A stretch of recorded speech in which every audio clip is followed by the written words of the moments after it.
If you had a microscope and could look at a piece of a leaf, you would see thousands of tiny openings which branch out until the leaf has all of the materials it needs. What happens now? Let's just talk a little bit more about rendering, because it's an important topic and it's a little bit confusing and you just have to get it right. So I want to make sure you're very comfortable rendering. And additionally, I want to help you right now set up a template for rendering so you really don't have to think about this for the rest of the class. Okay? So let's jump into After Effects. Once you're done with your homework and it's perfectly animated and you love it, that means you're ready to render. So go on up here to the Composition, Add to Render Queue, or Control-Command-M.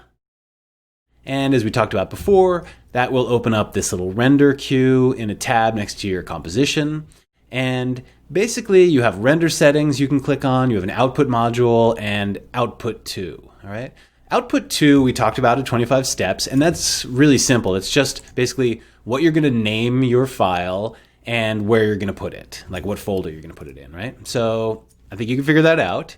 And render settings, we're gonna leave this as best settings for the whole class. So you don't even ever have to think about that at all, okay? Because you always want your best settings. Now, the output module.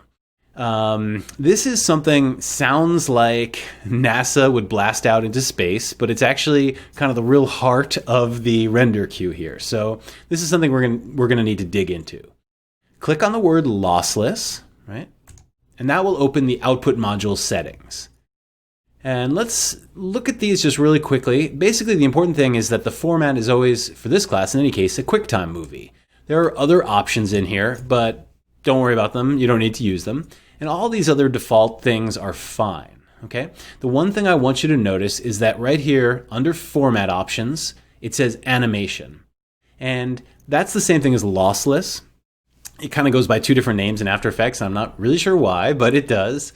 And animation means that there's no compression at all on the video. When it renders it, it's like each frame is going to be a perfect TIFF, essentially, of that frame, 30 frames a second. And that's going to make a really heavy file that might not play perfectly, depending on how long it is and if it's online or blah, blah, blah.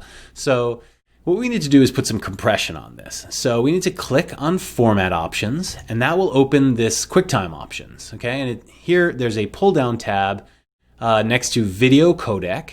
And hopefully if you're not that technical, you didn't just get like really scared and want to curl up into a ball like I did the first time I saw this.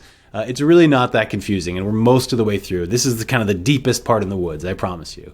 So there's a lot of different kinds of codecs you can use, and we don't need to talk about any of them except for the one that we're going to use, which is, I think, got the friendliest, nicest name of them all, H.264.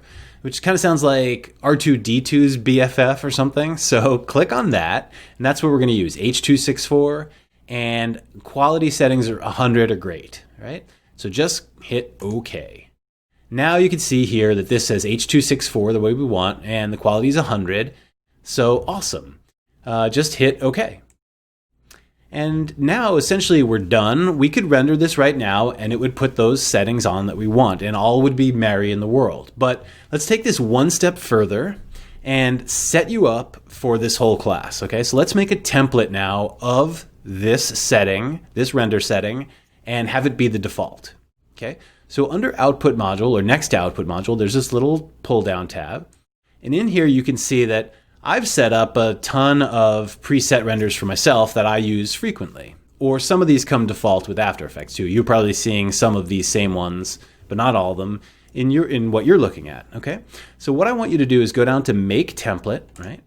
And here are, under Settings here, this is what we've just set this at. A QuickTime Movie, H.264, quality 100, etc.